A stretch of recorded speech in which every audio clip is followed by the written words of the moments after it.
Hi, this is Scott. And, we're looking at a Norway maple here with a trunk diameter of about 30 inches or greater. That means this tree must be about 80 years old. In my estimation, my opinion, we have a power line running through this tree. It has two major circuits of high voltage primary distribution electric service running through them. They feed two parts of the town here. Plus, these thick cables show us these are communication cables. This Norway maple, this beautiful tree, was pruned for these electric lines so that the foliage wouldn't run into the electric lines and wouldn't transmit it down to the ground to us. But we now have a hollow trunk. See, this one limb is missing, and the top of this junction of the trunk and the crown. The crown starts where these limbs come out as scaffolds that hold up the rest of the leaves.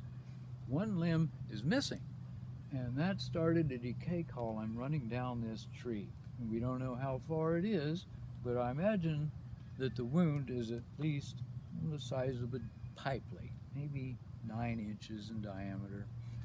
And with this column of decay running down, that's a weak point where all these limbs attach at the trunk. You got a lot of weight out here on these limbs. So we don't know what the rest of the structure of the tree looks like now. It's filling up its space. It's grown well in this soil for a long time. This Norway maple tree has about a 30-inch trunk diameter at my chest. That's how we measure tree diameter, and that's how we talk about tree size. We also talk about how far out the canopy extends from the trunk. And say, in my guess, in my pacing, that this canopy extends at least 20 feet out from the trunk in all directions.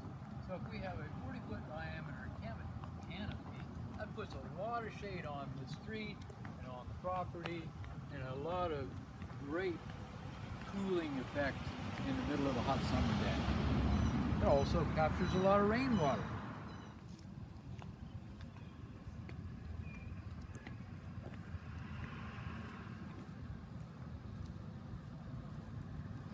This tree, the 30-inch diameter, trunk diameter, Norway maple, must have a crown spread of at least 40 feet by my estimation. That puts a lot of shadow on the ground. We would call that area that surrounds or shows where the edge of the crown runs down to the ground, we would call that the drip line.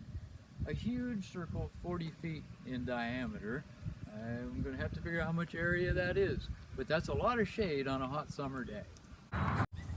We have at least a 20-inch diameter honey locust, the diameter being measured about my chest height and the trunk diameter.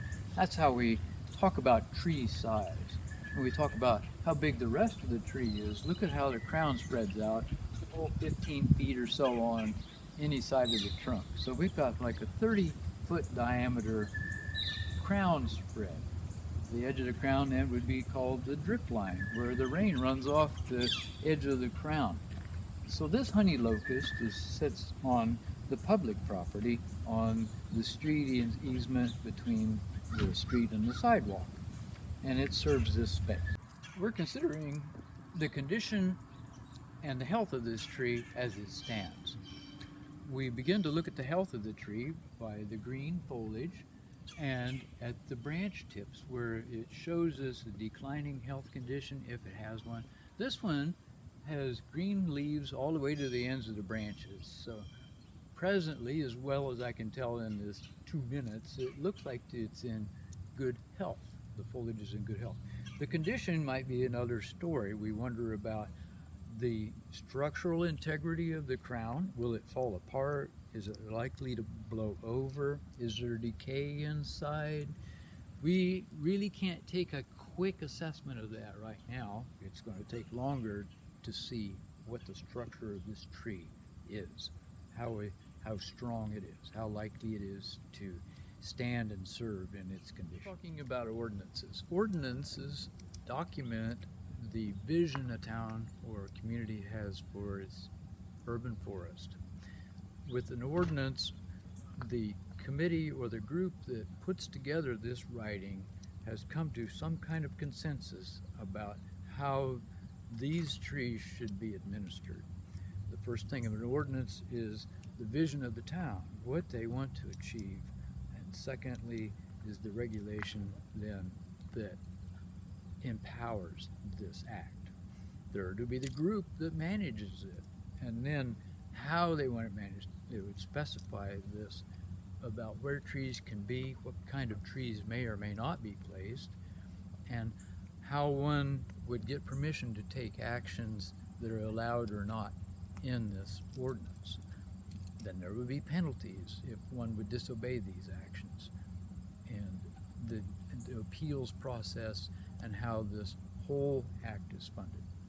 So ordinances are a primary document about how a community plans and administers its urban tree population.